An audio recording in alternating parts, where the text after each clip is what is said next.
Hello students, ionization energy हम लोग study कर रहे थे और left to right periodically movement पे कैसे आयनाइजेशन एनर्जी बदलती है फर्स्ट और सेकंड पढ़ चुके थे। ग्रुप के अंदर डाउनवर्ड जाएंगे तो आयनाइजेशन एनर्जी कैसे बदलेगी वो हमारा आज का यहाँ पे टारगेट है।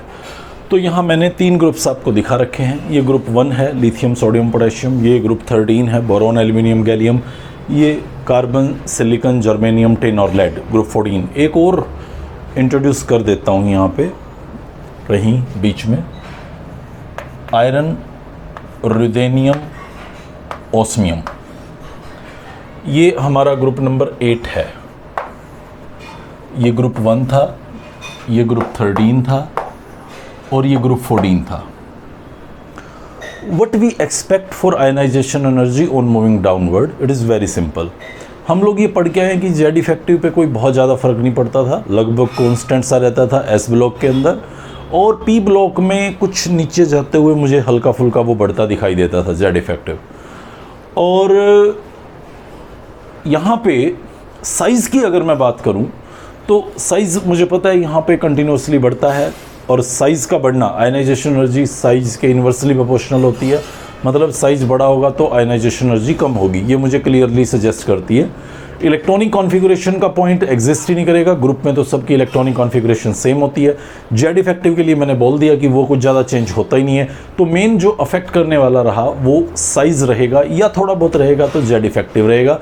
यहाँ मुझे स्पष्ट दिख रहा है कि साइज़ नीचे जाते हुए बड़ा होता है, मतलब इलेक्ट्रॉन लॉस करने की टेंडेंसी उसकी बढ़ जाती है, मतलब इलेक्ट्रॉन दूर हो जाता है, न्यूक्लियस का पावर ऑफ अट्रैक्शन कम हो जाता है, आप उसको आसानी से किक मार के आउट कर सकते हो। मतलब आयनाइजेशन एनर्जी कम होगा जैसे जैसे मैं डाउनवर्ड मूव करूंगा। सो ये मेरा फाइनल आंसर हो जाता है कि ऑन मूविंग डाउनवर्ड जब मैं मूव कर रहा हूं, on moving downward IE decreases। Why IE decreases? Because size increases। मैं इस ग्रुप में आ जाता हूं straightforward. Ionization energy decrease होना शुरू हो गया है, डिक्रीज हो रहा है, डिक्रीज हो रहा है। यहां एबनॉर्मली थोड़ा सा इंक्रीज आ गया है, इस पॉइंट को फोकस करें। टिन से लेड गड़बड़ हो गई है, क्यों गड़बड़ हुई अभी देखेंगे। इधर आ जाए, यहाँ पे आयनाइजेशन एनर्जी डिक्रीज होना है, साइज बड़ा हो रहा है, यस डिक्रीज हो रहा है। यहाँ आयनाइजेशन एनर्जी फिर डिक्रीज होना है, बट याद आता है नहीं साइज तो गैलियम का छोटा हो गया था, तो क्या आयनाइजेशन एनर्जी बढ़ जाएगी? हाँ, यहाँ पे भी गड़बड़ होगी, आयनाइजेशन एनर्जी एक्सेप्शनली बढ़ जाएगी, घटेगी नहीं। ये दूसरा पॉइंट है, और इसका तो रीज़न आप बता सकते हैं मुझे, क्योंकि गैलियम का साइज़ छोटा था तो आयनाइजेशन एनर्जी ज़्यादा होगी, आप बोल ही रहे हो अभी। तो डेफिनेटली गैलियम की आयनाइजेशन एनर्जी का जो एक्सेप्शनल वजह है वो उसका साइज है, जो एक्सेप्शनली पिछले लेक्चर्स में छोटा हो चुका है। यहाँ पे आके देखता हूँ, हालांकि साइज़ को लेके कोई लफड़ा नहीं था, थैलियम का साइज़ इंडियम से थोड़ा बड़ा ही था, बट आयनाइजेशन एनर्जी को लेके यहाँ पे भी प्रॉब्लम आ गया है। थैलियम का आयनाइजेशन एनर्जी इंडियम से ज़्यादा है। ये क्या हो रहा है, चलो देखते हैं। आयरन से रुदेनियम पे आया, साइज़ बड़ा हो रहा था, शेल बढ़ रहा था, साइज़ बड़ा हो रहा था, तो आयनाइजेशन एनर्जी को घटना चाहिए। हाँ, रुदेनियम का घटा ही हुआ है। बट जब मैं ओस्मियम की आयनाइजेशन एनर्जी और रुदेनियम की आयनाइजेशन एनर्जीज़ को देखता हूँ तो मुझे वैसा डिप, वैसा डिक्रीज नज़र नहीं आ रहा। रादर लगभग सेम आयनाइजेशन एनर्जीज़ हैं रुदेनियम और ओस्मियम की। तो मतलब तैयार हो जाइए, हमें अच्छे से समझना है कि एक ग्रुप में नीचे जाते हुए आयनाइजेशन एनर्जी ये जो कुछ एबनॉर्मल सा बिहेवियर दिखा रही है, जो पेक्युलर सा बिहेवियर दिखा रही है, उसके पीछे कौन रिस्पॉन्सिबल है। तो मैं एक बार आपको बोरोन फैमिली में लेके चल रहा हूँ, इसको हटा देता हूँ। यहाँ ऐसी कोई दिक्कत ग्रुप 1 में नहीं दिखी है मुझे, वहाँ पे सब वैसा ही चल रहा है। हाँ, एक बात को आप नोटिस करके चल सकते हैं यहाँ पे लिथियम की आयनाइजेशन एनर्जी का वैल्यू अगर मैं रिकॉल करूं तो 550 570 के आसपास है। इसका 480 490 के आसपास है। ये 410 380 एंड सो ऑन। मतलब जैसे जैसे मैं डाउनवर्ड मूव करता हूं वैसे वैसे आयनाइजेशन एनर्जी डिक्रीज तो होती है, बट लिथियम टू सोडियम पे जो डिक्रीज है या सोडियम से पोटाशियम पे जो डिक्रीज है वैसा डिक्रीज बाद में मुझे नज़र नहीं आता, स्पेशली जब मैं फोर्थ पीरियड से नीचे उतरता हूँ। फोर्थ पीरियड से नीचे जाने पे साइज में आयनाइजेशन एनर्जी में उतना डिक्रीज ग्रुप 1 में भी मुझे नज़र नहीं आता जितना डिक्रीज लिथियम से सोडियम या सोडियम से पोटाशियम पे मैं ऑब्जर्व कर रहा था। चलिए इस बात को दिमाग में रखें, सब वजहों के पीछे एक ही लॉजिक होगा, एक ही रीज़न होगा जो मैं यहाँ ग्रुप 13 में आपसे डिस्कस करूँगा और फिर 14 और 1 पे वही पॉइंट समझाऊँगा। एक बार बोरोन को देखें, ये एटॉमिक नंबर्स हैं 5 13 31 49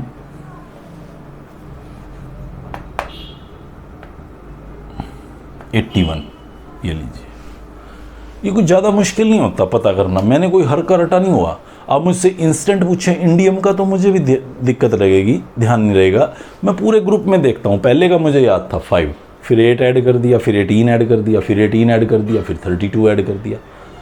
आप हर एक ग्रुप में ऐसा कर सकते हैं, एक पर्टिकुलर मैजिक नंबर ऐड करते चले जाएंगे तो उसके नीचे वाले का एटॉमिक नंबर बनता चला जाएगा। यहाँ देख लीजिए 6 8 ऐड कर दिया 14, फिर 18 ऐड कर दिए 32, फिर 18 ऐड कर दिए 50, फिर 32 ऐड कर दिए 82। ये ऐसे कुछ मैजिक नंबर्स को ऐड करते हुए मैं सभी का एटॉमिक नंबर इजीली पता कर लेता हूँ। अदरवाइज़ ऐसे डायरेक्टली कोई मुझसे आके पूछ ले सर ओस्मियम का बताओ, तो मैं भी एक बार पसोपेश में पड़ जाऊँगा। फिर मैं सोचूंगा ओस्मियम आयरन रुदेनियम ओस्मियम, आयरन का 26 था, 18 ऐड करूँगा तो नीचे वाला और 32 ऐड करूँगा तो ओस्मियम। तो इस तरह से मैं उसको कैलकुलेट कर लेता हूँ। चले ठीक है, बोरोन के एटम को दिखाता हूँ मैं आपको। ये मेरे पास बोरोन का न्यूक्लियस है जहाँ पे 5 प्रोटॉन्स हैं और बाहर ये 5 इलेक्ट्रॉन्स। इलेक्ट्रॉनिक कॉन्फ़िगरेशन लिख रहा हूँ 1s2 2s2 2p1, ये 5 इलेक्ट्रॉन्स मैंने यहाँ डाल दिए। फिर ये एल्युमिनियम पे आ जाता हूँ, 13 प्रोटॉन्स हैं। ये इलेक्ट्रॉनिक कॉन्फ़िगरेशन लिख रहा हूँ उसका, पहली शेल में 1s2, दूसरी शेल में 2s2 2p6, तीसरी शेल में 3s2 3p1, ये एल्युमिनियम का कॉन्फ़िगरेशन। फिर नीचे आ जाता हूँ, गैलियम 31, फर्स्ट शेल में 1s2, सेकंड शेल में 2s2 2p6, थर्ड शेल में 3s2 3p6 4s2, और फिर यहाँ पे आऊँगा 3d10 और फिर यहाँ पे आऊँगा 4p1। ये आप कमांड रखें अपनी अच्छे से, 3p6 डाला था मैंने यहाँ। कॉन्फ़िगरेशन कैसे भरते हैं, और एक बार यहीं रुक जाते हैं, इतनी ही जगह पर रुक जाते हैं। अपनी एक बहुत इम्पोर्टेंट रिलेशनशिप को यहाँ याद करता हूँ कि Z इफ़ेक्टिव कैसे निकालता था। Z effective that is equal to Z total minus sigma. ये मुझे हेल्पफुल रहता है। हालांकि मैं श्योर हूँ कि ग्रुप में जैसे जैसे मैं नीचे जा रहा हूँ, ग्रुप में जैसे जैसे मैं नीचे जाऊँगा वैसे वैसे साइज़ मुझे लगता था बढ़ेगा। हालांकि यहाँ गड़बड़ हुआ था, लास्ट क्लास में पढ़ चुके हैं।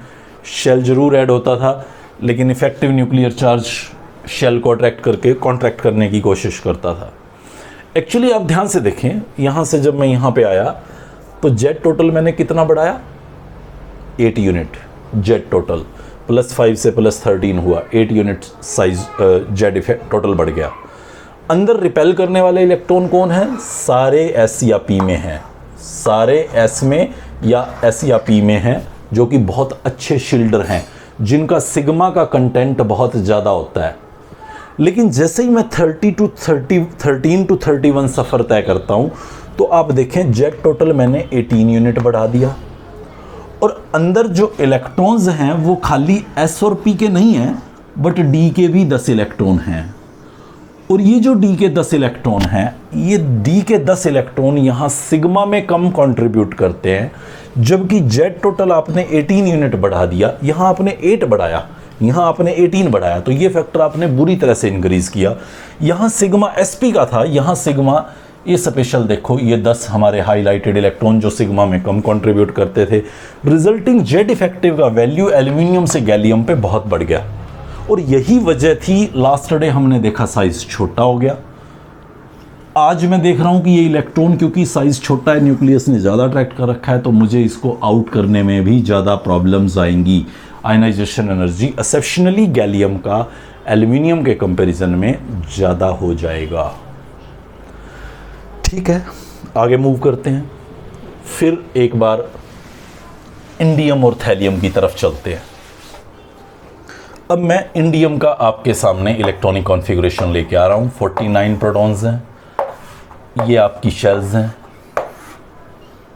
5 शेल्स हो गई हैं, 1s2, 2s2 2p6,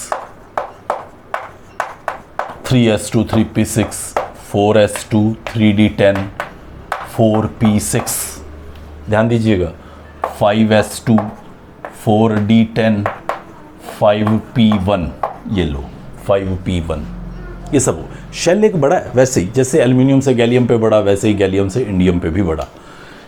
Z total 18 unit बड़ा है, 31 से 18 49 हो गया है। सिग्मा ये फोकस करें आप, ये 20 इलेक्ट्रॉन्स सिग्मा में कुछ खास कंट्रीब्यूशन नहीं देंगे, ये 20 इलेक्ट्रॉन्स कुछ खास कंट्रीब्यूशन नहीं देंगे।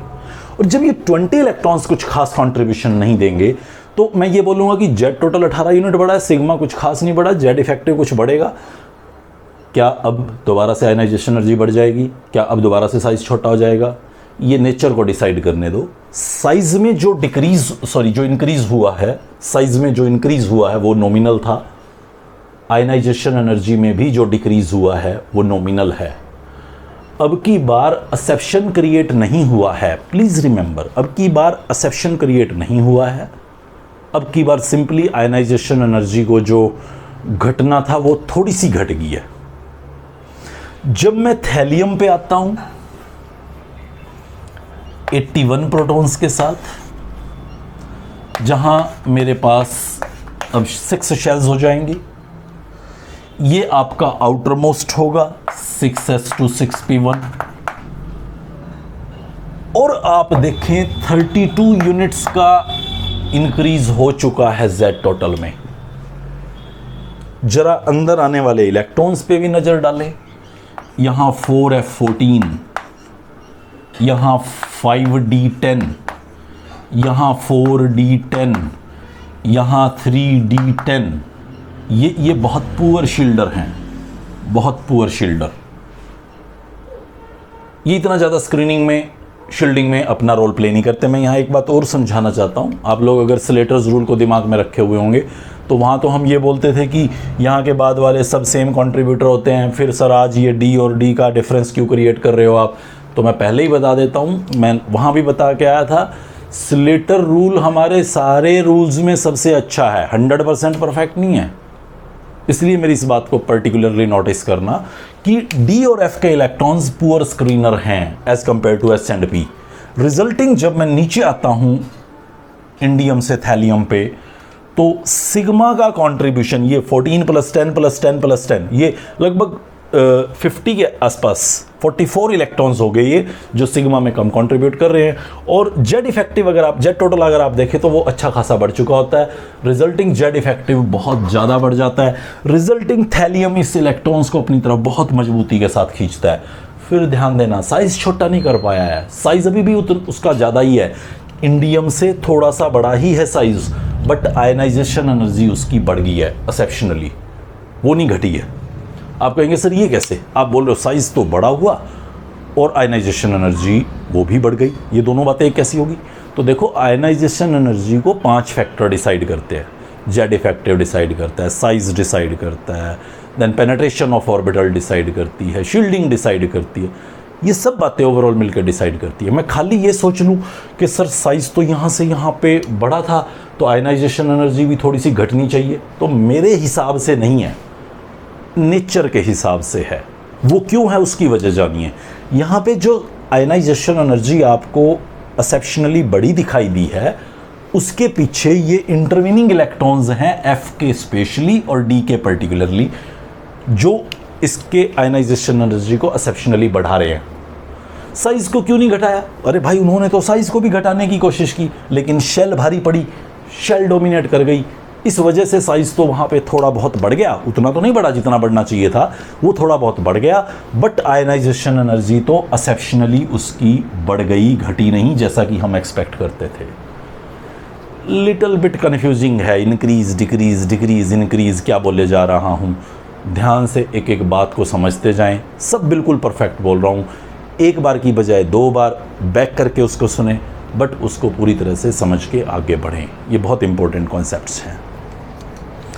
यहाँ पे अगर मैं आके देखूँ, ज़्यादा फर्क नहीं पड़ने वाला, यहाँ एक एक वैल्यू बढ़ती जाएगी, यहाँ P1 की बजाय P2 होता जाएगा सभी पांचों में। तो सर यहाँ पे भी क्या वैसा ही होगा? नहीं, साइज़ का क्या कहाँ वैसा हुआ था? सिलिकॉन टू जर्मेनियम कौन सा साइज़ छोटा हो गया था? हाँ, इंक्रीज नॉमिनल था। तो अब भी आयनाइजेशन एनर्जी में जो डिक्रीज है, वो आयनाइजेशन एनर्जी में डिक्रीज यहाँ से यहाँ नॉमिनल ही है। और चाहे साइज़ का जो नॉमिनल इंक्रीज था या आयनाइजेशन एनर्जी का नॉमिनल डिक्रीज है, उसके पीछे वजह सिर्फ ये अंदर इंटरवीन करने वाली ऑर्बिटल्स ही हैं डी की, जो उसमें सिग्मा कम कंट्रीब्यूट करती हैं, जेड इफेक्टिव बढ़ा देती हैं। रिजल्ट कहीं कहीं पे तो साइज़ छोटा भी हो जाता है, कहीं कहीं पे वो नॉमिनल बढ़ पाता है, कहीं कहीं पे तो आयनाइजेशन एनर्जी बढ़ जाती है, कहीं कहीं पे वो डिक्रीज़ होती है तो नॉमिनल ही डिक्रीज़ होती है। अब यहाँ पे क्यों फिर आयनाइजेशन एनर्जी बढ़ गई? तो अब मेरा जवाब बिल्कुल साफ हो चुका है। जब आप टिन से लेड पे आते हैं, सपोज करो ये टिन है और ये लेड है, ये टिन है और ये लेड है, 50 और 82, तो लेड वाले में ये F के 14 इलेक्ट्रॉन घुस चुके हैं, जिसकी वजह से जेड इफेक्टिव बढ़ गया होगा, सिग्मा पुअर रहा होगा, और आपको लेड के इलेक्ट्रॉन निकालने में ज़्यादा मशक्क़त करनी पड़ेगी, ज़्यादा आयनाइजेशन एनर्जी लगानी पड़ेगी एक्सेप्शनल। और यही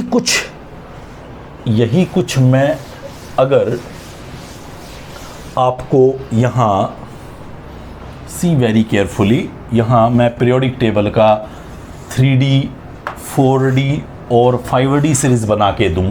ये पीरियोडिक टेबल, यहाँ आपका P ब्लॉक शुरू हो रहा था, ये D ब्लॉक हैं, तो उस D ब्लॉक के मैं यहाँ पे 10 ग्रुप तैयार करूँ।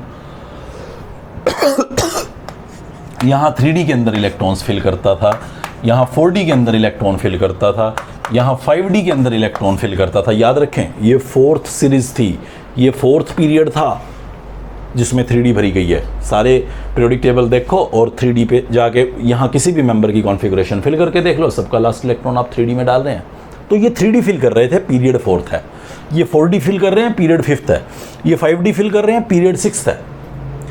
तो 3D से जब मैं 4D पे आऊँ तो साइज़ में मुझे इंक्रीज दिखता था, आयनाइजेशन एनर्जी में डिक्रीज दिखता है। लेकिन 4D से 5D पे अगर आऊँ, 4D से 5D पे कहीं पे भी अगर मैं आऊँ, तो ना मुझे साइज में ऐसा इंक्रीज दिखता है, ना आयनाइजेशन एनर्जी में ऐसा डिक्रीज दिखता है। लगभग सेम सा एग्जिस्ट करता है, कहीं थोड़ा बहुत माइनर सा फ़र्क है, तो वो हमें इतना याद रखने की ज़रूरत नहीं है। पर्टिकुलरली ये 3 जगह जो मैं हाईलाइट कर रहा हूँ आयनाइजेशन एनर्जी को लेके डाउनवर्ड मूवमेंट पे, वो आपके दिमाग में सेटल्ड होनी चाहिए कि किस तरह से डाउनवर्ड मूवमेंट पे नॉर्मली आयनाइजेशन एनर्जी डिक्रीज होती है, बट इन 3 जगहों पे हमारे लिए फसाद खड़ा कर देती है, हमें याद ही रखना पड़ेगा। और वजह वही है, आइदर यहाँ पे तो इंटरवीन करगी डी ऑर्बिटल, साइज का भी बहाना बना सकते हैं, यहाँ पे इंटरवीन करगी हैं डी और एफ, स्पेशली एफ, जिन्होंने यहाँ पे फर्स्ट आयनाइजेशन एनर्जी को एक्सेप्शनली बढ़ा दिया है। ये हमारा ट्रेंड था कि डाउनवर्ड मूवमेंट पे किस तरह से आयनाइजेशन एनर्जी चेंज होगी। चलिए ये कुछ क्वेश्चंस देखते हैं हम। यहाँ पे मैंने 4 मेंबर्स लिखे हैं, सोडियम, मैग्नीशियम, एल्यूमिनियम, सिलिकॉन, और ये 4 वैल्यूज़ लिखी हुई हैं आयनाइजेशन एनर्जी की। आपको हर एक इंडिविजुअल एलिमेंट को इंडिविजुअल आयनाइजेशन एनर्जी 1 असाइन करनी है कि आप ये कैसे असाइन करेंगे। तो देखिए, मैं पीरियोडिक टेबल की लोकेशन देखता हूँ, मुझे कुछ सीक्वेंस में ऐसा ही दिखता है। ये ग्रुप 1 का मेंबर है, ये 2 का, ये 13 का और ये 14 का। यानी कि ये left to right periodic table में 3rd पीरियड के अंदर मुझे ऐसे ही चारों दिखते हैं। तो मुझे याद आता है कि लेफ्ट टू राइट जाते हुए तो आयनाइजेशन एनर्जी बढ़ती थी, मतलब सिलिकॉन की आयनाइजेशन एनर्जी सबसे ज़्यादा होगी, एल्यूमिनियम की उससे कम, मैग्नीशियम की उससे भी कम, और सोडियम की सबसे कम। तो चलिए मैं क्या करता हूं, यहां पे सोडियम को आयनाइजेशन एनर्जी वैल्यू सबसे कम असाइन कर देता हूं 496। उसके बाद आयनाइजेशन एनर्जी बढ़नी थी, मैग्नीशियम को असाइन कर देता हूं 577, एल्यूमिनियम को असाइन कर देता हूं 738, और सिलिकॉन को असाइन कर देता हूं 786। फोकस करें ध्यान से, क्योंकि ये गलत है, बिल्कुल गलत है। क्यों गलत है? क्योंकि मैग्नीशियम से जब एल्यूमिनियम पे जाता था तो मैग्नीशियम का लास्ट इलेक्ट्रॉन 3s में था, जबकि एल्यूमिनियम का 3p में। एक्सेप्शनली जैसे बोरोन बेरिलियम पे मैंने ज़्यादा जोर लगाया कि भी दिक्कत आ रही है, वो दिक्कत यहाँ पे भी है मैग्नीशियम और एल्यूमिनियम में। मैग्नीशियम का जो इलेक्ट्रॉनिक कॉन्फ़िगरेशन है वो लास्ट वाला दिखा रहा हूँ 3s2 है, और एल्यूमिनियम का 3s2 3p1 है। तो s के इलेक्ट्रॉन को निकालने में दिक्कत आती है, p का तो कंपैरेटिवली आसानी से निकल जाता है। रिजल्टिंग जो ये सीक्वेंस मैं दे बैठा हूं ये पूरी तरह से गलत है। एल्यूमिनियम का आयनाइजेशन एनर्जी मैग्नीशियम से ज़्यादा नहीं हो सकता, इसलिए मैं 577 इसको दूंगा और 738 इसको दूंगा। और सबसे हाईएस्ट तो सिलिकॉन की ही है, वो 786। आपको लास्ट लेक्चर में भी बोल रहा था, यहाँ का कॉन्सेप्ट और यहाँ का, इसके पी और इसके एस को कंपेयर मत करने लग जाना, क्योंकि यहाँ पे जेड इफेक्टिव भी बढ़ चुका है। यहाँ पे अगर आप सोचेंगे कि 3p2 में इलेक्ट्रॉन था जी, तो ये 3s वाला तो मुश्किल से निकलेगा, आप फंस जाएंगे।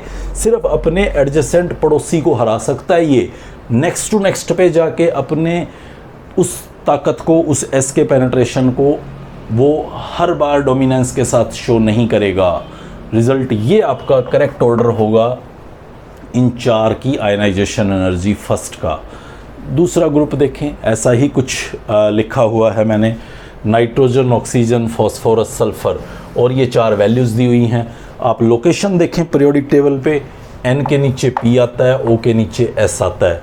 15 और 16 ग्रुप के मेंबर्स हैं, तो मुझे पता है नीचे जाते हुए तो आयनाइजेशन एनर्जी डिक्रीज होता था, N2P O2S, तो इन दोनों की आयनाइजेशन एनर्जी पक्का इन दोनों से कम होगी।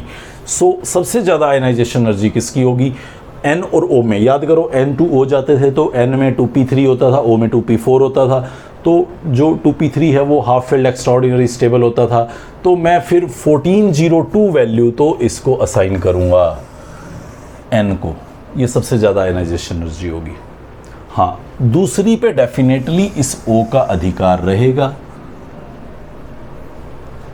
नीचे जाऊंगा तो आयनाइजेशन एनर्जी घटेगी, P और S में फिर वही झंझट, तो P को मैं आपकी ज़्यादा वाली एनर्जी देना पसंद करूंगा, जबकि S को मैं सबसे छोटी वैल्यू देना पसंद करूंगा। क्यों? P फिर हाफ फील्ड था, तो हाफ फील्ड में से तो ज़्यादा मुश्किल था इलेक्ट्रॉन निकाल पाना। आप कहें अच्छा सर और P में अगर मुझे देखना पड़ जाए तो फिर शेल डोमिनेंस दिखाती है, शेल बड़ा होने की वजह से P से इलेक्ट्रॉन निकालना आसान होगा। हालांकि ये बड़ा क्रूशियल मोमेंट है, जब मुझे कुछ कंपेयर करना है तो आइदर मैं एक पीरियड के मेंबर्स को कंपेयर करता हूँ या किसी एक ग्रुप के मेंबर्स को कंपेयर करता हूँ। अगर मैं टेढ़ा मेढ़ा चलूँ, यूँ या यूँ मैं कंपैरिजन करूँ, तो मैं अपने कंपैरिजन में समटाइम फंस भी सकता हूँ। नॉर्मली मैं बता रहा था O और P वाले में कि भाई इधर भी घटी N2P और इधर भी घटी एक्सेप्शनली, तो आप शेल पे चले जाएं। यहाँ शेल्स ज़्यादा है तो इलेक्ट्रॉन आसानी से निकल पाएगा, पर फिर भी सचेत कर रहा हूँ हर जगह पे ये बात सेट शायद ना बैठ पाए, बट वो मोमेंट्स बहुत कम आएंगे हमारे सामने। चलिए अगला क्वेश्चन देखते हैं। Which we expect minimum and maximum ionization energy. ये आपको 4 कॉन्फ़िगरेशन दिखाई हुई हैं और आपसे बोला है कि मिनिमम और मैक्सिमम आयनाइजेशन एनर्जी किसकी होगी। तो मुझे लगा यार चलो देखते हैं, ये सबसे बड़ा साइज़ में दिख रहा है, N का वैल्यू 3 आया हुआ है, मतलब 3 शेल हैं, तो डेफिनेटली इसको तो बहुत कम एनर्जी लगानी पड़ेगी मुझे। तो ये तो मैं 1 मिनट में बता पा रहा हूँ कि भाई ये मिनिमम आयनाइजेशन एनर्जी पोजेस कर रहा होगा। अब मैं इन पे आ जाता हूँ। तो मुझे लगा S का पेनिट्रेशन ज़्यादा होता है, ये P में है, लेकिन फिर अगले ही पल ध्यान में आया कि यहाँ पे 7 प्रोटॉन्स हैं जबकि यहाँ पे तो 4 प्रोटॉन्स रहे होंगे। तो ये नाइट्रोजन है, ध्यान दें आप, वैसे भी ये बहुत आसान एग्जाम्पल है, और ये बेरिलियम है। तो डेफिनेटली नाइट्रोजन की आयनाइजेशन एनर्जी सबसे ज़्यादा होती है, beryllium, boron, carbon, nitrogen, oxygen, तो नाइट्रोजन की सबसे ज़्यादा थी।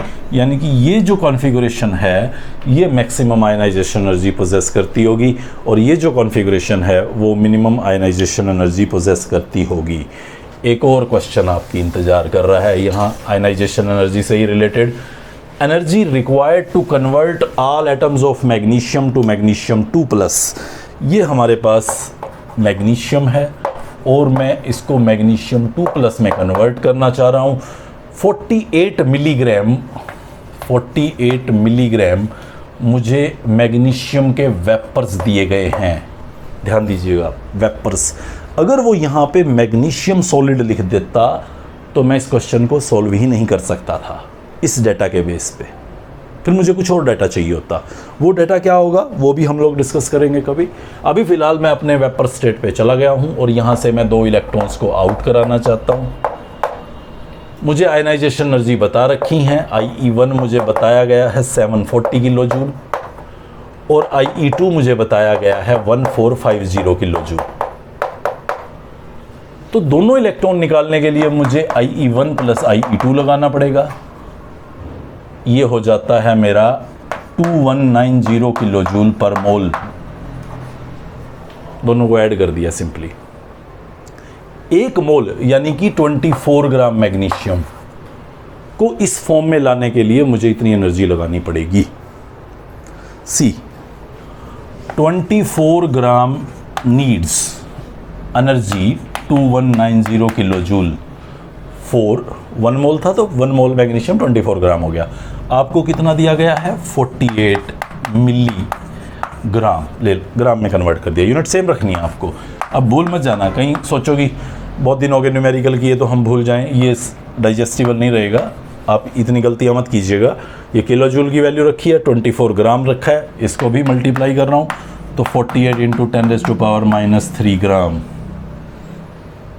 सी वेरी केयरफुली।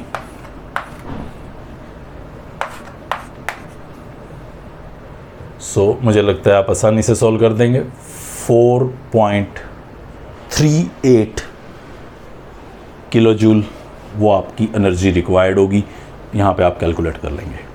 अगर सपोज ये मैग्नीशियम वेपर्स ना हो, सपोज करो यहाँ पे सॉलिड हो, तो आप सचेत हो जाएं, अलर्ट हो जाएं। सॉलिड्स के केस में 2 इलेक्ट्रॉन निकालना, उसके लिए लगने वाली एनर्जी आयनाइजेशन एनर्जी नहीं है। तो आपको क्या रिक्वायर्ड होगा? आपको पहले रिक्वायर्ड होगा कि इस मैग्नीशियम सॉलिड को मैग्नीशियम वेपर में बदलें। 1 मोल सॉलिड को वेपर में बदलें। आपको फिर एक एक्स्ट्रा एनर्जी लगानी पड़ेगी जिसका नाम होता है सब्लिमेशन एनर्जी। सबने सुना होगा सब्लिमेशन क्या होता है, सॉलिड का सीधा गैस में कन्वर्ट होना। तो वो सब्लिमेशन एनर्जी आपको लगानी पड़ेगी, फिर आपको ये लगानी पड़ेगी। तो आपको ये वैल्यू वो देता, ये देता, और फिर 1 मोल से आप दोनों का सम अप, सब्लिमेशन और आयनाइजेशन एनर्जी का सम अप करके कैलकुलेट करते, तो आप इस आंसर को रिपोर्ट कर सकते थे। 2 क्वेश्चंस कम से कम अभी और कराऊंगा मैं, जो यहाँ पे बहुत इंपॉर्टेंट रहेंगे हमारे पास इस कंसेप्ट को बिल्डअप करने के लिए, और फिर आगे हम नेक्स्ट प्रॉपर्टीज़ पे बढ़ेंगे। Take care, good bye.